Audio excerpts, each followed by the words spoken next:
bishops, the clergy, the entire delegate body of the 26th Provincial Assembly of the Church of Uganda, Right Honorable former Prime Minister, ladies and gentlemen, it's really a great honor and a privilege for me to have been given this opportunity to come and be with you. And I'm really glad I was not invited to come at 11. I was told to come and start with you in the morning. Deeply appreciate the opportunity to communion together. Canon John this morning told us that when you go to heaven, don't ask whether they are Anglicans because they be none. But for the sake of identity, I'm feeling at home because I'm an Anglican, and that's why I could partake and follow everything that we were doing this morning, and also partake to the Holy Communion. The Archbishop has talked a lot about our relationship and partnership, and allow me, congregation, to recognize two of our staff who have been dedicated to ensure this relationship continues to thrive. That is Samuel Kazomba. Samuel, how are you? Very good. That's Samuel Kazomba. And my friend JB. And JB, those two are fully dedicated to ensure. And, but the strength of this relationship is visible that today as the group chief executive of Equity, which is made of 13 companies, I'm here. But the managing director of Uganda is also with me, Samuel. And his two directors, Anthony and Elizabeth, maybe two. As you can see, I don't know who is running the bank in Uganda because they are here. It shows the strength of the relationship. But I'm also glad there is church house that signifies what we have done together. And thank you for giving us that opportunity. But we are more grateful because you gave us a home that we call our headquarters. That is why, Your Grace, you can't be penalized, because we wonder, whose building is that? 75% of the space of your building is now occupied by Equity Bank Uganda. So, as you can see, you constructed our headquarters. You are investor, and as we just, as investor and as a bank. So that unique collaboration is very, very special. But this relationship touched me. It has spanned over, that project has spanned over 3 archbishops. Your Grace, the Archbishop, Dr. Stephen Samuel Kazimba is the 3rd Archbishop I'm relating to. But the relationship has remained the same. So we institutionalized the relationship. It's not personalized. That to me is what is the great thing about this relationship. It's a relationship between Equity Group and the Church of Uganda. So when Archbishop visited me, you can imagine he comes to Nairobi and asks the Archbishop of the Church of Kenya, can I see James? Fortunately enough, he's a very good friend of mine. So he picked his phone. Unfortunately, I picked the phone and he says, we are coming. And you could imagine hosting 2 archbishops in an office. What an honor and a privilege. So when he asked me to come, I just said, yes, I'm on the way. The way, you know, and that is what favor is, when you win favor of others. And I want to say how grateful I am.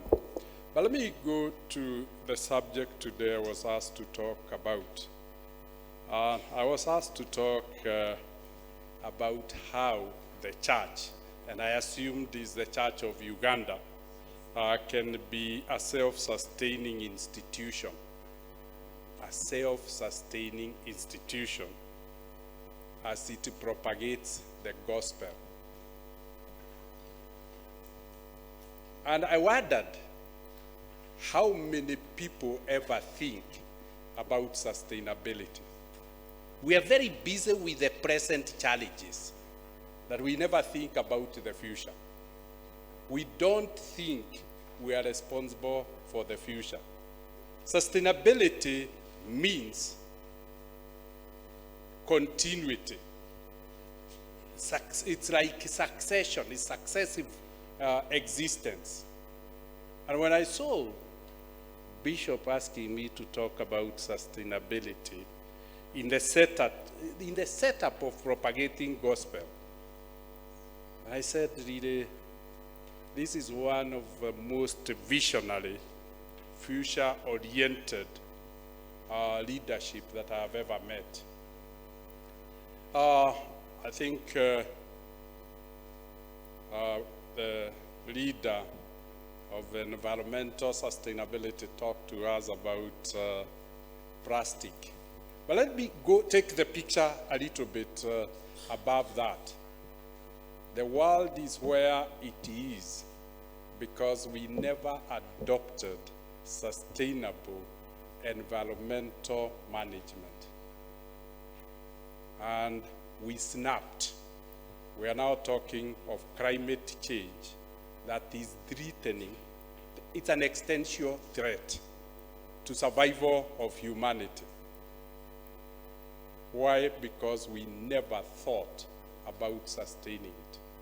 Everything on earth has only exists because of an equilibrium position. If that equilibrium position is disrupted or lost, then sustainability is lost. The world, the global climate has resulted into ravages of droughts, floods, excessive heat that is now causing great danger through forest fires. And the question is, how much far can we go? How much more can we go? And when you look at it, at the bottom of lack of sustainability is human greed. It's human greed, nothing else. So when you see a leader overcoming, the greatest challenge humanity has is to overcome greed. When you think about the future, is when then you recognize that that person has overcome the challenge of greed. That is the person who plants a tree today when they are 80, knowing they will never benefit from the shade of that tree. But they know they are trustees of the future generation. This earth doesn't belong to us. I believe the Church of Uganda doesn't belong to us. We are just trustees who are doing what we have to do for the future generations who will be members of the Church of Uganda. And I was really deeply impressed to say, if that is how the leadership of Church of Uganda is, I'm glad I'm a partner to them and a collaborator. And I will strengthen this relationship by coming to say, if nothing else, that I'm proud to associate with that kind of thinking. It's really very futuristic. You are future-proofing the future. You are knowing your responsibility is not for the present. Leadership, great leadership, is not necessarily entangled with the problems of today. Is ensuring there are no problems into the future. Because if problems start today, future generations will not be able to reverse those challenges. And that is why there is extension. And that's why we are where we are in climate. We are unable to reverse the melting of the glaciers. And consequently, the sea water level is rising and carrying out or drowning most of the islands. Now you can imagine all the people who live in islands. And if we continue the same pace in 50 years, there will be very few islands on earth because they're gracious. And you can see however much we try, we are unable to reverse because the mistake could have been stopped from happening. And so that is what I thought, what great visionary leadership that thinks of sustainability. And that is why I came. But then as I was preparing to come and talk to you, I checked on the Church of Uganda Provincial Strategic Plan, 2016 to 2025. And I then saw your three broad objectives. And I saw the third one. The third one says, promote holistic transformation among communities. The word holistic captured my imagination. Because essentially, one would associate the church with propagating the gospel. But there is enlightenment in this church that you have to go beyond the gospel for you to be successful. And so I could now identify where sustainability is coming from. It's that holistic approach to issues. That the person you preach to is the one who is running away from ignorance, running away from poverty, and running away from disease. And so again, I could see, when I looked at the portfolio of your investments, I saw this. At that time, there were 6 universities. From records, His Grace collected me. One has proved not very sustainable. Now we can see what sustainability is. There are now 5. I saw the numerous schools, and I then could understand that this church is founded on a sustainable platform. And then I paid tribute to those who were ahead of us, because I recognized we are just perpetuating a great foundation. And the question then that came to me is, as I looked the 4 focus areas of strategic change, then I recognized how committed you are to sustainability, the socio-economic focus. You know, propagating the gospel, I thought, was spiritual. But when you look at socio-economic focus, that is a true test of reality. You are living present times. You have confronted and you have accepted reality. I looked at the third one, community engagement focus. I realized you have recognized that a church can never be complete on its own. We complete each other. And community really completes institutions. And then the institutional development focus. And I liked my colleague partner, the Bible Society. And he says he's praying for us in Kenya for peaceful elections. And I was very privileged that in 2003, I was asked by President Kibaki to lead a team to develop the long-term strategic plan of Kenya and development plan for Kenya. And then when we did it in 5 years, 2007, he said, James, chair the Vision 2030 Delivery Board. So I've served this until 2020. The good thing is the Kenyan economy is 11 times bigger than when we started Vision 2030. And so it related to me, this documentation, that you have a strategic plan and sustainability is embedded on it. Let me assure you that organizations, countries are sustained by institutions. And I was very impressed observing the institutions in church. that really sustain church. Kenya, we were lucky the strategic plan had the new constitutional dispensation. We called it the governance pillar. Unfortunately, and I regret, we prioritized economic agenda, infrastructure, roads, power, electricity before governance.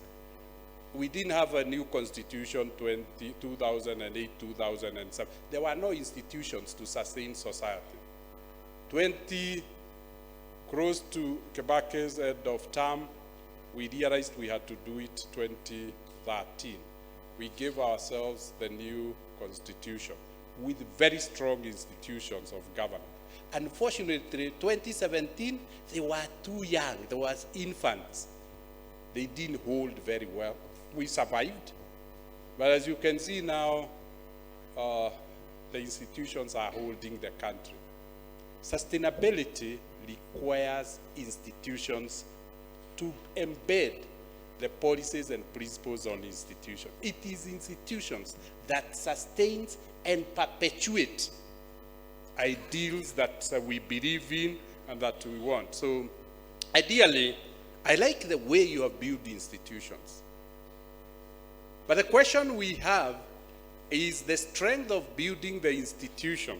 And maybe that's what I would like to say a couple of words when I looked at the 6 hospitals, looked at the 255 health centers and dispensaries, the 65 universities, the 55 theological colleges, the 20 teacher training colleges, 672 secondary schools, and almost 6,000 primary schools. You have truly built institutions. And I want to commend you and congratulate. And you should be very proud. Because we sustain things through institutions. And so, when the Vice Chancellor talked about, he talked of the best university in Uganda, the only university that produces bishops. What else, Vice Chancellor? And on and on and on. Look, you can see when you create the structures, Chancellor, Vice Chancellor after Vice Chancellor, the institutions continue to grow. But when I looked at these institutions and thought through more, and so the membership, the enrolled membership in those institutions, 3.7 million, I saw the significance and the impact this Church of Uganda has in society. Then I realized the church has gone beyond the gospel and has institutionalized itself. So the big test then started when I started asking myself, and how sustainable is the environment? And I want to say a little bit, when I did a deep dive, I started getting scared. I checked how many schools and universities have been built in the last 5 years. And PS, do you have the number? I saw the rate of building and construction is declining. I don't know, I got it wrong? I'm right. And the question is, if you are not growing, you are dying. You are either growing or, and dying is not an aspect of sustainability. So I thought I would highlight it to you that the momentum of the church is on a decline. And I may be wrong. And I hope I'm wrong. If I'm not wrong, you need to start worrying about sustainability a bit. And then I decided, let me look at the percentage distribution on the Ugandan population. And I saw Church of Uganda in 2002 had 36.7% of the population as Anglicans. 2014, It had come down to 32. PC, what is it today? Again, it's declining. And I then said, decline is not an indicator of sustainability. It's not an indicator of sustainability. Then I asked myself a few more questions and about financial sustainability. That's what I'm good at, financial sustainability. And I saw somehow the church is still over-dependent on donor aid and funding. In 2015, the Provincial Secretariat was 80% dependent on donors. 60 years after, the church is still, and the question is, we are seeing the donors gradually declining. The question is, if the donor funding disappeared, will we still have our secretariat? And if we continue to have it, what would be its shape if it lost 80% of its funding? That question bothered me a little bit. But I was assured that there is a thinking in that strategy we talked about. I saw the need to expand income resource base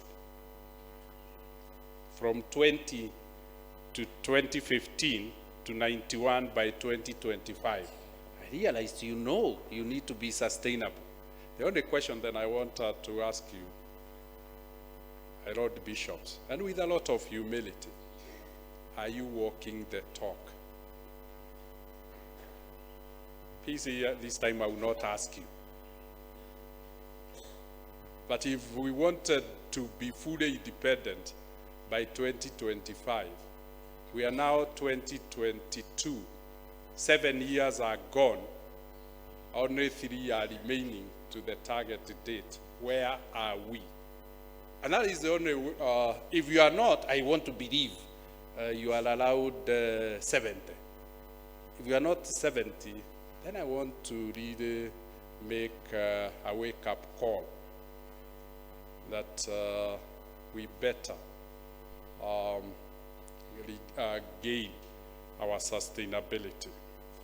I also saw the target to reduce dependency on foreign donors from 80% 2015 to 10% 2025. So you certainly know what you ought to do. I knew the strategy is perfect. My challenge is, have you executed the strategy, Your Grace? That is the central question. We don't succeed because we have great strategies. We succeed because we execute our strategies. That's it. We walk the talk.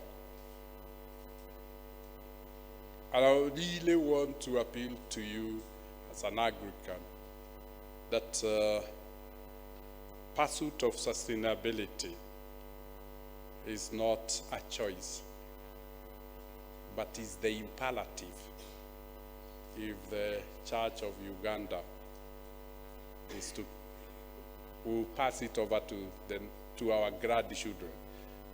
I believe we can pass it to our children because we are with them to the church. But to see our grandchildren becoming archbishops and bishops, our sustainability must be our priority. And I think the lighting is on the wall. That is why you have these targets. You have already seen it. The crowds have formed. It will certainly rain. Let's not keep on saying we need an umbrella. Let's buy the what? The umbrella. We said, if we really care about our children, let's plant the tree under whose shade they will sit. That is what leadership is about. Leadership is not doing what benefits you. Leadership is doing what needs to be done by that generation. Our generation has the unique responsibility, the very unique responsibility of acquiring our financial sustainability for our schools, for our hospitals, for our dispensaries, for our governance structures like the provincial, synod, and the others. But let me then leave you with hope.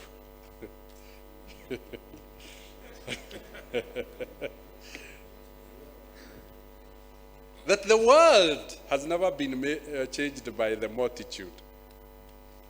The world has only been changed by men and women who find a cause they are willing to die for. If we are willing to pay the ultimate price, then you have the capacity and ability to change the world. Sustainability will come at a price. And the question is, are we willing to pay that price as the current leadership? If we are willing to pay that price, sustainability will come into place. We don't give because we have a lot, but we give because of the generosity of our hearts.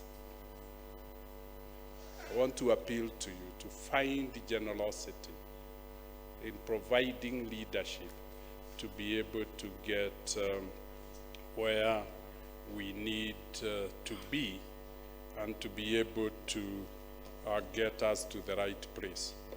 So I just want to recommend 6 items that, or just make 6 recommendations that can help the church achieve self-sustaining status as it propagates the gospel and future-proof the stability and equilibrium of the church. The first one is leadership and management.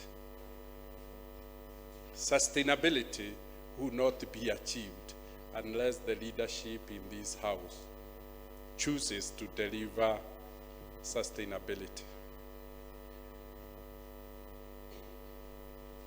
An institution or our sustainability will be achieved or lost on the quality of leadership and management.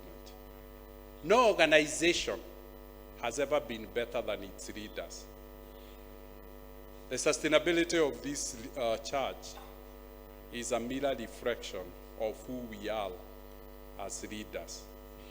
That's the naked truth. We don't like confronting it, but an organization can never be better than its leader. So the level of sustainability will reflect the commitment of the leadership.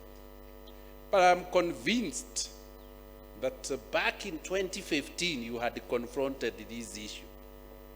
You are very visionary. It's just to execute your vision. And that takes a lot of courage. It's the stewardship of resources, as Proverbs 13, verse 23 says. The second one, other than leadership and management, the quality of leadership and management, and what we commit ourselves, and what legacy we want to leave. This is legacy. I want to applaud you because you chose what had never been done in 60 years to do, and you now have church house. Don't underestimate your capability. You know, sometimes we underestimate our capability. Church house was not a small project. And it's not a small project many years after it has been built. And will never be a small project. It's a transformative project. Because once we pay the remaining quota of the funding facility, the amount of money per annum that the church will be getting as an annuity, it will be a perpetual flow of cash to the church. That was a great achievement. Maybe it's more challenging than thinking sustainability. because that is physical.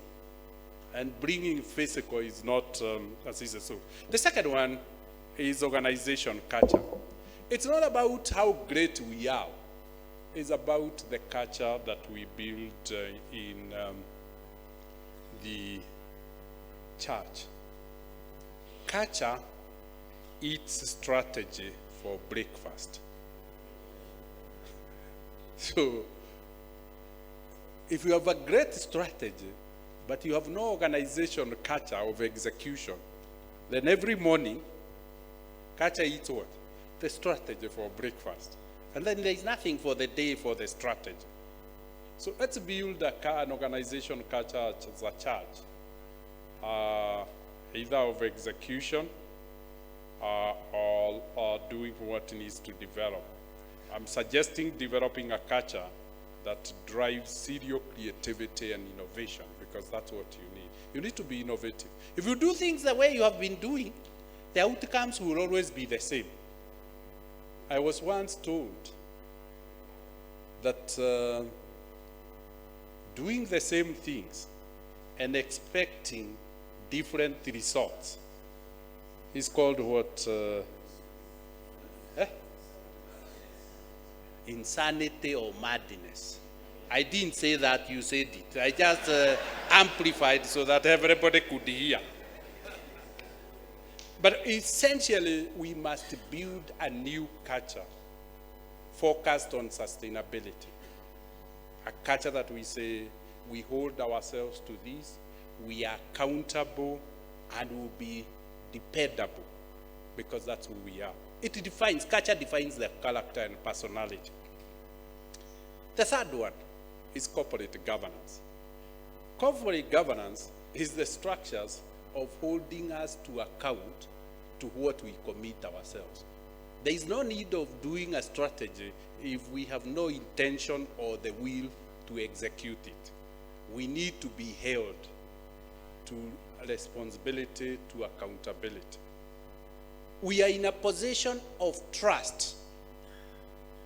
That trust, we need to account for it.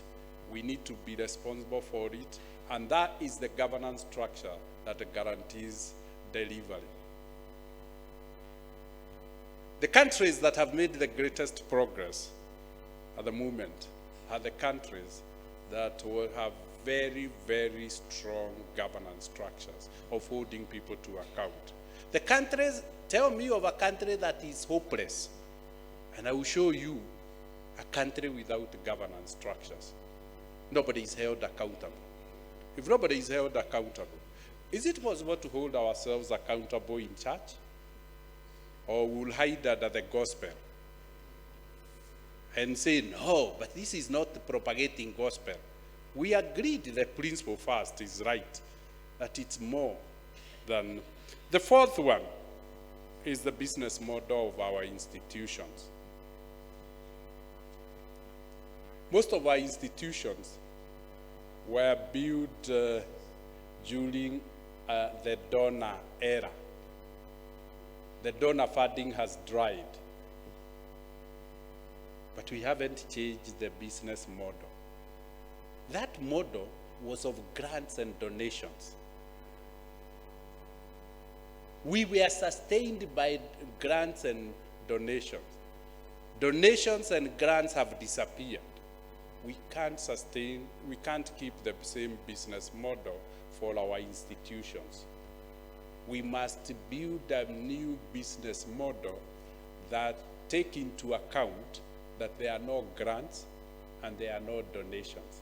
Once you remove them, then I prayed for you to be innovative and creative. You find solutions of sustainability in an environment without grants and without donations. But unless you confront that challenge and be bold, because at first you'll be misunderstood. Heavily misunderstood. When you confront, why they're changing the church? Lord, we need to change the church for sustainability, isn't it? So ideally, courage is required. And great courage. You are men of faith and women of faith. I think you need to be bold, courageous, and if you dare more, be audacious. Then you'll be the generation that will put Church of Uganda on the path to sustainability of our institutions. Please don't hide, don't bury your head in sand. The ostrich does it whenever it senses danger, particularly of fire. But does the fire stop because the ostrich has put its head? The threat to the institutions will not disappear because you have refused to confront the problem. So better confront the problems. Be the men and women of courage who will be recorded for your legacy of boldness and courage. The time to change has come. And unfortunately, you are the men and women on the steering wheel. Change before the accident occurs. Of the institutions that you got, but you will be condemned for never handing them over to the next generation. So we are only asking you to pay the price of courage, to rethink and to relook the business model. The good thing, or the bad thing, is that financial sustainability is very key to the institutions you are running. All of them have financial dependence. So I would really say, as we focus on sustainability, the need to focus on financial sustainability is key and central. How do we replace donor funding? How do we replace grants? Where will money come from? Who will pay the price? Who will feel the pain? Let's make them feel the pain. Let's not be worried that the membership will shrink. Sustainability will not shrink the membership. It will eliminate the membership. So you are better off with a smaller membership than with no membership. And sometimes we don't see it coming, because sustainability is elimination. It's like, let's look at, they are called the survival tactics. If you go to one of the national parks and you see an antelope, be aware that antelope every day runs faster than the fastest lion. That's the only way it survives. And if you see a lion surviving, it's because it runs faster than the slowest antelope. Those are the rules of survival. The question is, if we are antelopes, we must run faster than the lion. But if we are a lion, we must run faster than the slowest antelope. It may be the sequel, but it's a game of survival. So it is important and imperative we know the rules of natural justice. It will not disappear. That is what the survival institutions is. Now, the institutions you have are competing with the institutions of private sector. If they are not financially sustained, the death starts by, they are not able to provide the quality that the private sector is. So students start disappearing. Patients start disappearing. So you can see you eventually die. So you better take responsibility to stop death. The alternative that there is the private sector institutions. And they are not for free like you. Then why don't you charge half of their price and sustain? Because you are not building, you are sustaining. You are not charging to make a profit. You are charging to make sustainability and to serve. Those are just suggestions. And I'm suggesting them, Your Grace, as an Anglican. So I will increase my tithing if you make the decision. Because that's what logical members will do. They will rationalize. All that you need to do is to listen with the people. My people perish because of lack of knowledge. Let's call them together. Let's listen to them. Let's empower them with the knowledge, and then we work together with them. I liked what our PS did, this recognizing and acknowledging partners. I want to say the sixth recommendation I would make is building robust value-creating strategic alliances and partnerships.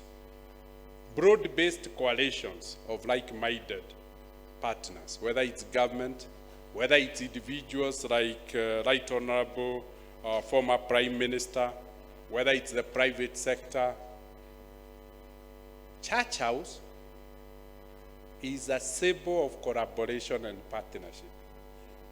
The question is, the church must understand that it exists in context of an environment, and that environment has a lot of people. The question is, can we align interest?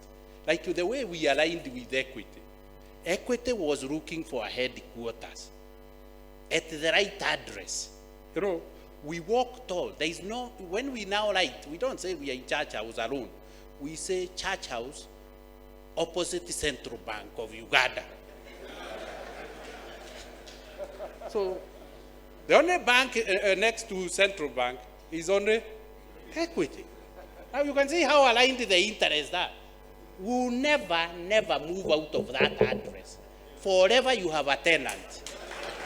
Because we align the interest perfectly. Perfect alignment. When we want to draw money from our central bank account, actually we hire a vehicle for 2 minutes. If security is good, you put the money in your socks and you cross over. Actually, you can carry the box as if you are, because you know, you are not exposed. So ideally, the question is, can we align? I saw the alignment with housing finance, Bible Society, environmentally. That I really appreciate what I've seen today. Realizing we complete each other. The church, the person it preaches to, and call one of the 12 million members, is what Equity calls its member also. Your followers are my members. They are the members of HF, and they are the members who are being asked not to stop using plastic. It's the same people. Why then can't we take an integrated, holistic approach, if I may add there? An integrated, holistic approach. And that is what will create sustainability, because nobody owns the world alone. We jointly own the world. So we jointly have responsibility to the world and its sustainability. The schools you are providing for is for the children of my customers. The hospitals you are providing for is for patients, is for my customers when they are unwell. That is how integrated the world is. For the church to recognize that then we have got it right and we are on the path to sustainability. Working with others to complete each other, to complement each other, and to support each other. The greatest sustainability is having a common purpose. And Your Grace, I'm really humbled by the church's outreach to society. Let me give you, as I close, the 2 examples. I joined Equity Building Society then, 28 years ago. It was number 66 out of 66. It was technically insolvent.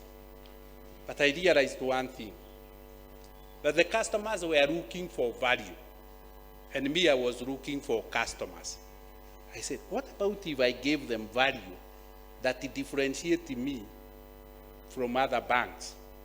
They see I'm building for the same price. I'm giving greater value. Today, for every 10 accounts that will be opened in Kenya, 7 will be opened in Equity, and the other 43 banks will share the other 3. Don't ask me how they share. We came to Uganda and we were registered as a bank number 24. I'm reliably informed we are now number 5 in just a short period. Simply, it's alignment of interest. Just align interest and everybody will follow you. And but that is not as easy. You must ask yourself because it is easier to think of the self. But what about if I thought of you and caused you to think about me? Because that's the inverse. I think about you, and in the process, I make you think about me. We have created a sustainable world. Thank you very much.